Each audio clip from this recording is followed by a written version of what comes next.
Okay, good morning, everyone. This is our second edition of the Students' Corner. With me today is Cameron Addie. Did I get your name right? Or? Yeah, Cameron Addie. Addie. Yes. Okay. See, whenever I see an A, I want to make it Japanese, like long A, because that's how I've learned to pronounce A. So I always say, but it's Addie, not Addie. Okay, so so I always mispronounce names like that. So excellent. Well, thank you, Cameron, for being with us today. Could you tell us?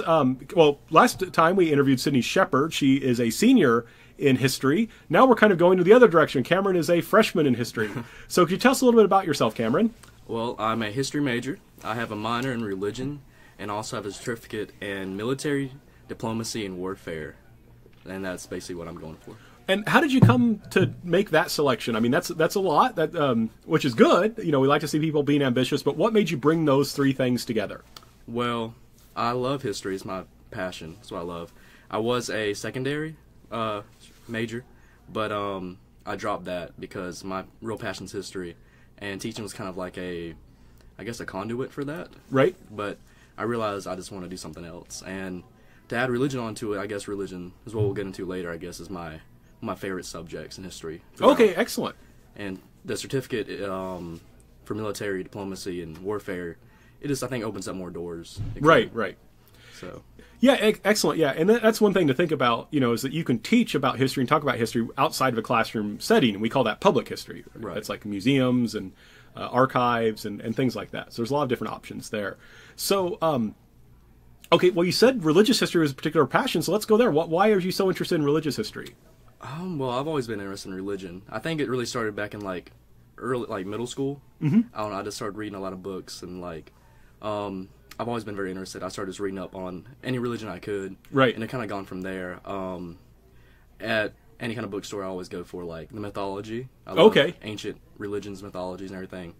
I just love how people explain the universe, cultures, and explain make reasoning of weather and everything through different stories, and I just love all that. Oh, excellent. Maybe we need to do a podcast on ancient history because we have all these. I've talked to several students who are interested in mythology and ancient history, and we need to figure out a way to give offerings to those students because it seems like a fairly strong number of people. Yeah, who are interested in that. Well, excellent. So, so you're interested in the ancient myths, or you're more interested in any contemporary religious history, or going back a little bit further, or basically all of it. I love everything. Right. I just really like the ancient a lot because it just it's just so foreign right now. But I love the early church and the medieval era and everything. Just any kind of religion, any culture. Okay, Asia, excellent. Anything. Excellent. And that's one reason how I ended up in world history. Really? In a sense, you had to pick something to specialize in history, but that's and so my specialty is Korea and East Asia, but it could have been easily something else. It's just I when I was in college, I made friends with Koreans and Japanese people and Chinese people, and that's kind of what got me into there. And then when you teach, you often teach something outside as well. So that's how I got to do world history. So that's maybe an area you might be interested in. Yeah.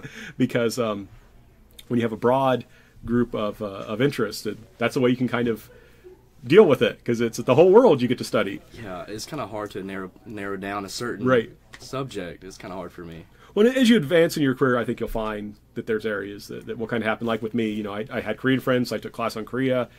Chinese friends took class on China, and that's kind of what directed me there. We teach religions of the world and other classes like that, right? So we have religion classes that will cover that. I teach religions of the world.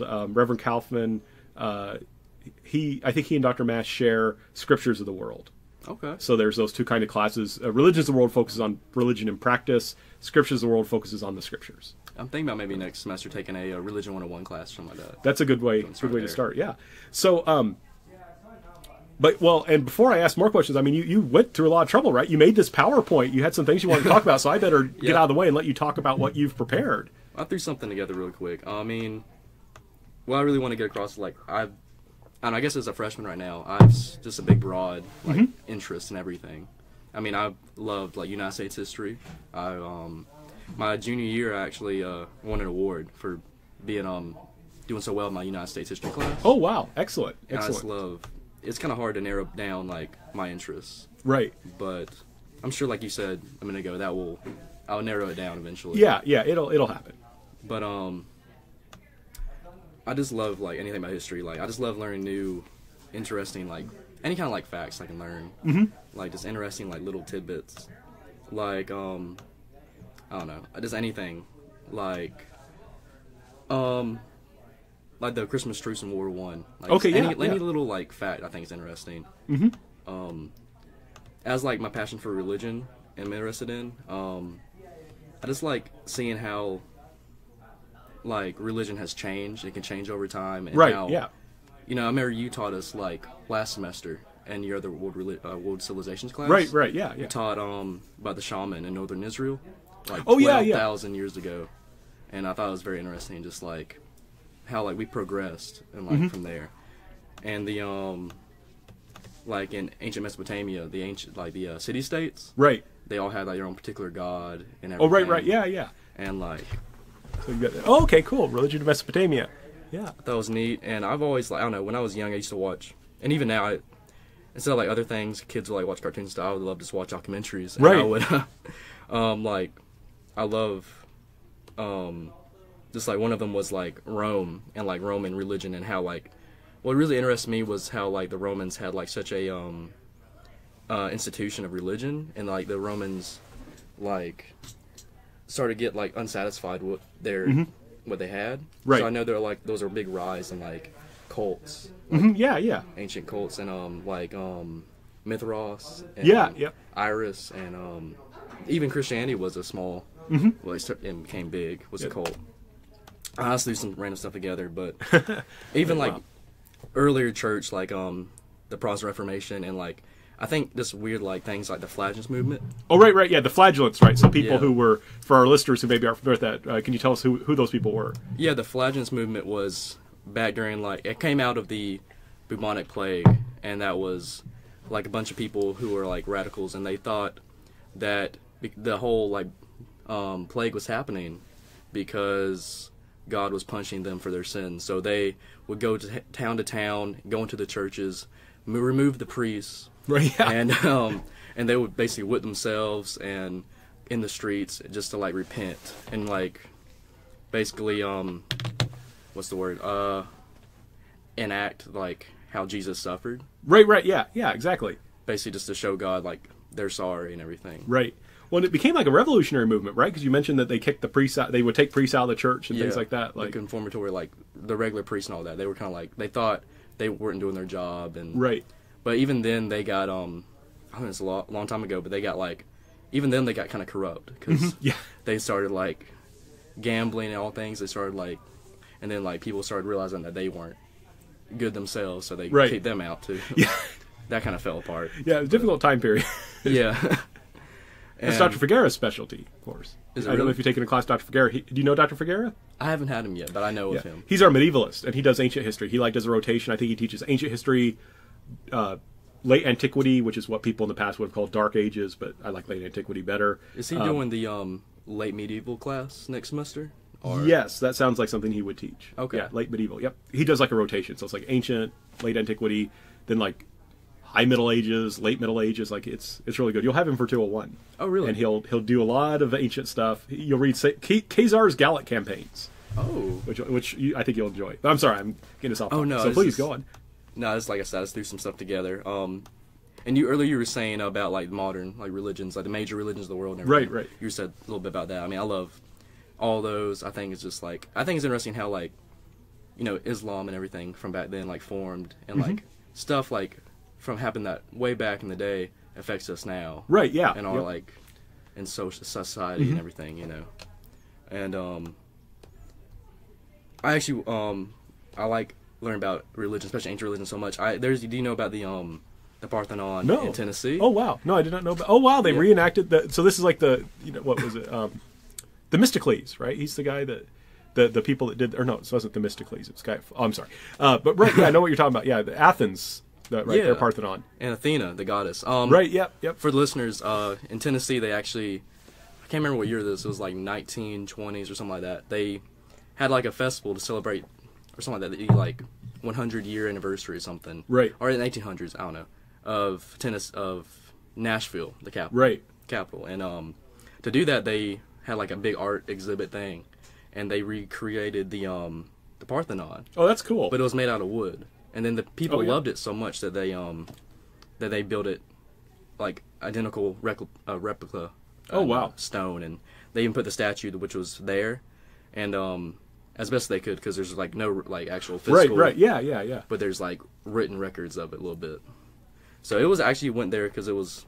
Oh, that's I found cool. out, and it's kind of expensive to see the actual real one Right. in Greece, but And I wonder, that makes me think, because sometimes people talk about the United States having a Judeo-Christian kind of culture. I think we have to say Greco-Roman Judeo-Christian in a sense, right? Like, the Greeks and Romans were very important for our history. And I mean, that's testament to that they would build in Tennessee. Oh, yeah. Right? This is the home of the Scopes monkey trial. Yeah. Right? And they have, a Parthenon to the ancient pagan gods. I thought it was very interesting because, I mean, that's the formation and like foundation of Western culture right there. Right, yeah. The Greeks and all of them. Yeah, democracy and liberty. That's right. Yeah. Against Persia and everything.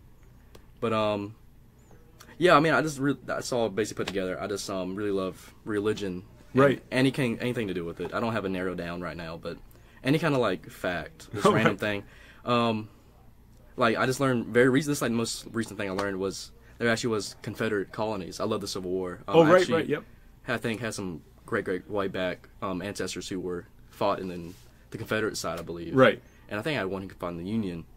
But I learned that there was Confederate colonies in South and Central America. Right. Heard about that in Brazil? Mm-hmm. Yeah. And then I think the filibusters, the guys who tried, like the Confederate veterans after the war, like there was one guy who like took over, like had a coup in a Central American country, like took it over for a while. Yeah. Yes. They did. I saw that. That's just, I don't know, little tidbits like that makes it interesting. And I threw this one in here because there's this series on YouTube about Sun Won. You probably can pronounce it better. Sun Wukong. Oh, I think it's Wukong. Wukong. But we need to ask Annie. Yeah, Annie. We'll ask Annie when we're in World Civ how to pronounce that. There's actually this series on YouTube. It's called it's made by this channel. I put a link right here. But it's about the journey to the West and the Monkey King. Excellent. And I thought it was really interesting. And it's like, I don't know, it's any kind of little tip. Right. Well, that's cool. That's cool.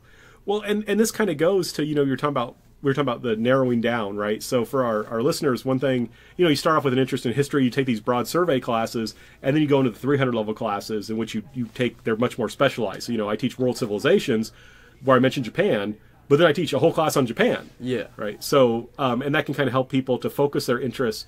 But we often focus around a time period or a country, but you can also focus thematically.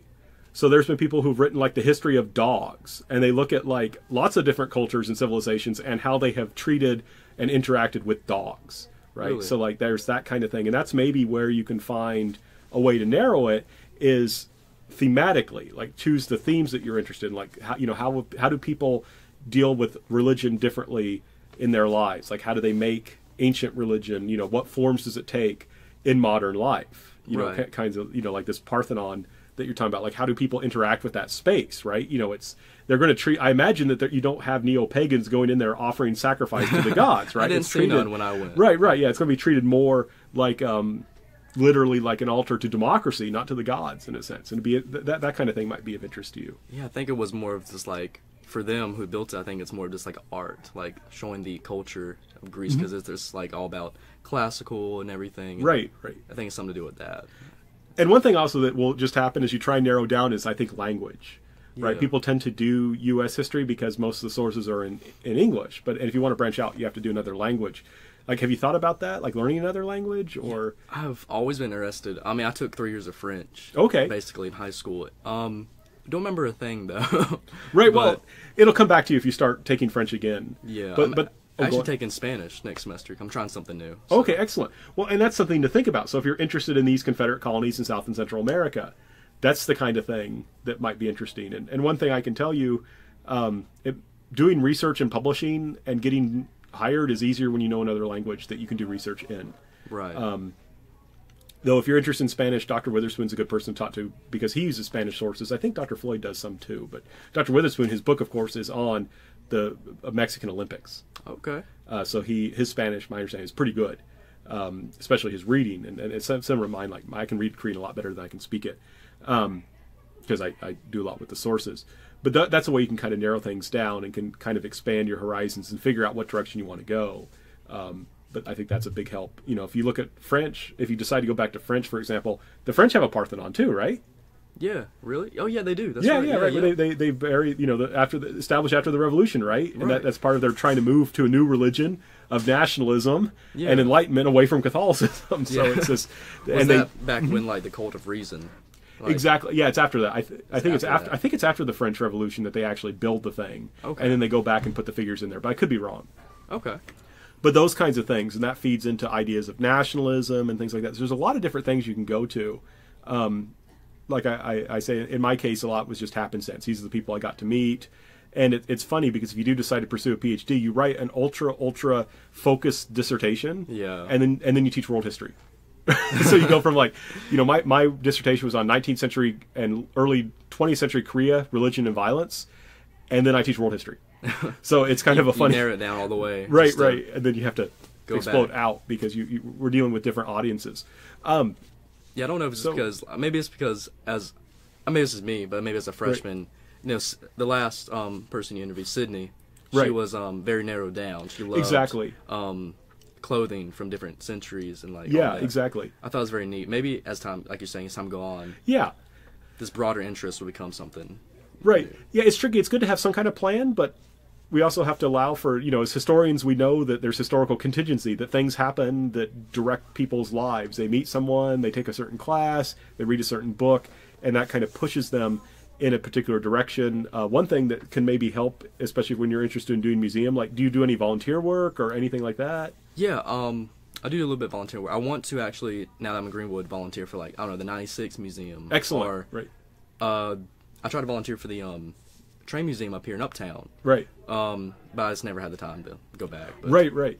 Yeah, so finding those kinds of opportunities, that can also give you directions, that can give you contacts, and then those give you jobs, and then those jobs kind of direct Right. also where you're going.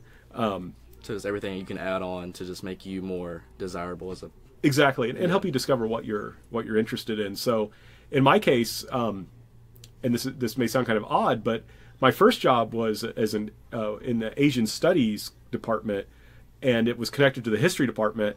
And most of my classes were on Asia, but they asked me to teach a world history class. So I taught the world history class, and I really liked it. And because I taught the class, I could then apply for world history jobs. Oh, okay. And that's how I became a world historian. So it's kind of funny. It was all contingency, and that was just a temporary job. So that's why I came, you know, I was applying for permanent jobs, and that's how I ended up coming to Lander. Wow. But my job at Lander is to teach world history. And then the upper levels are kind of, I have a little bit more freedom. And then since I've been here, it's evolved. Because we have religion minor, we need people to teach in it. So I teach religion classes because I specialize in religion and violence. Yes. So historical contingency is Yeah. a real thing. Yeah, excellent. Yeah, Definitely. exactly. So I'm trying to think how to put this. So, like, what are kind of your plans then? Are you thinking of doing graduate school then, or what would you like to do? At this point, I'm not too sure, but I guess as I get farther on, I will know. Perhaps, yes. I've learned that from talking to my advisor that most people say they won't at this time in my, like, your college career. But once you get there to your senior year, most people do continue. Yeah, right. Usually. Especially if you're wanting to do like public history or something like that. But some people, we have people who've gotten employed in public history with just a history degree. Okay. So that's also a possibility. But that's where the volunteering and things help because Right. then you build up your contacts and then that helps. But also you can go on and get the degree. So as we're getting closer, I'm I think 20, 30 minutes is good for a podcast. We're getting closer to the 20-minute mark. So I think what might be a good question, I mean, you're doing very well in your classes. Not all freshmen can say that. What would you say to other freshmen or to incoming Lander students? Like what do you think is helpful for them as freshmen to do to be successful? Well, I would say as a freshman, just make sure you go to class and Right, that's a big one. focus on what the material you're being taught. Do what works best for you. For me, I could just listen in and it kind of just sticks, especially history. Right. But especially do what's best for you. Figure out what makes it click in your head. Find people like in your class you can study with. Right. Like I have like Matt and everything, like and Zach beside me. Like Okay, we all- right, yeah. Find some good friends you can talk to and everything, and just find what works best for you and just focus in class. Right, yeah, that's a big help, and you do want to make sure you're the people you study with are good, of course, right? Like, Yeah, of the course, students you mentioned that definitely. they're very helpful, but sometimes I have students who study together who just discourage each other from studying, right? They have too much fun together or something. But yeah, that's a big help, having that kind of support, having that kind of encouragement, having people to keep you honest, right. That you're actually doing the work. So that's very helpful. You also, though, you have I mean, I know you have a job because I see you at Publix all the time. So how do you balance that, right? It's not that difficult, really. Right. I mean, I don't only work a little bit part-time. Okay. So it's not too overwhelming, but it's not that bad. It's I have plenty of time to still do my schoolwork. So. Okay, excellent. That's kind of my concern. I know one thing I tell people when they ask about my job, I say, well, one thing I like about Lander is if students miss class, it's often not because they're partying, it's because they maybe had to work or something like that. And now I do tell them, don't schedule work during class, tell your boss and be willing to quit. Because, definitely school comes first. But that is something that says something about our student body, that it's not the people that they're concerned with things like that. Well, is there anything that you would like to add, or any questions you might like to ask, or you've got our listeners? Anything you want to say to them? I'm not that familiar with. I guess that's something I ask you, Dr. Ralph. Sure. As is just curious. I'm not that familiar with Asian religions that much. Okay. And everything. I know that there was ancient Chinese religions and everything before there had to be some traditional religions before Confucianism and everything. Right. Yeah. I mean, Confucius presented himself as not innovating. He just said, "I'm just pulling us back to tradition." Right. Is there any still like you said earlier, you threw in there pagan?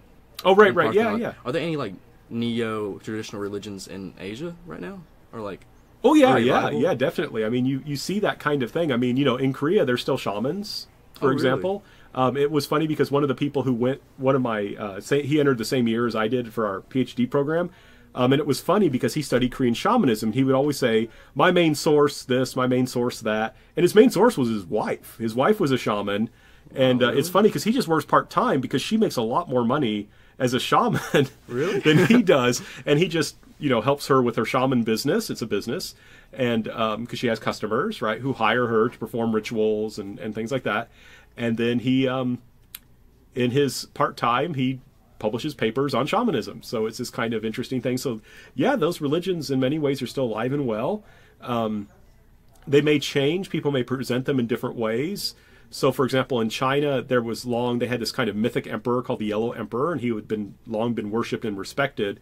But now he's kind of treated as as communism has become weaker and China has emphasized nationalism, he's become kind of the symbol of the Chinese as a biological race. Okay. Which is kind of problematic because China is a multi-ethnic country, and even the among Han Chinese, the major ethnic group, there's major what we would maybe call ethnic divisions that their government doesn't recognize because it wants to emphasize unity and that they're all born of the Yellow Emperor. Right. So these things, I mean, a lot of these ancient traditions do exist, and what's curious is how people have tried to.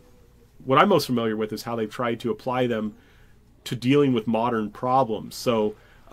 When Korea was being colonized by Japan, there were Koreans who looked back at their history and based on, I think sometimes a problematic reading the historical record, argued that shamans had ruled Korea and that they had actually ruled more than Korea. They'd ruled parts of China and maybe even parts of Japan, and that actually all Asian culture originated in Korea, and they were basing off, I mean, it was, oh, really? A lot of it was incorrect. I mean, Chinese characters originated in China, not Korea. But, they made these very interesting arguments, but the key thing I want to highlight was that they were looking back to religion to assert their identity and then make so they could challenge the people colonizing them. Right. And to give you another example, do you remember in World War I, I'm sorry, in the first half of world history, we looked at Tangun, the Korean, he was the guy, he was the son of the tiger, or the son of the bear and the woman. Yes. So there were Koreans who looked at Tangun in this time period and emphasize, that's what makes us different from the Japanese, that we're all descendants of Tangun. And some, even today, will argue that he was a historical person that actually governed Korea as a king.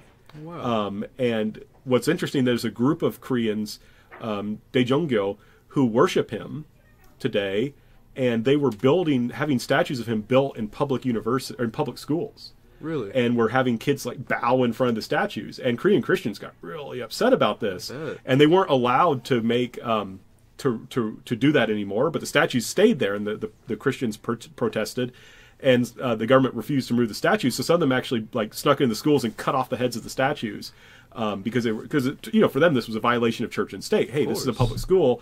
I don't want my kid around, being exposed to this.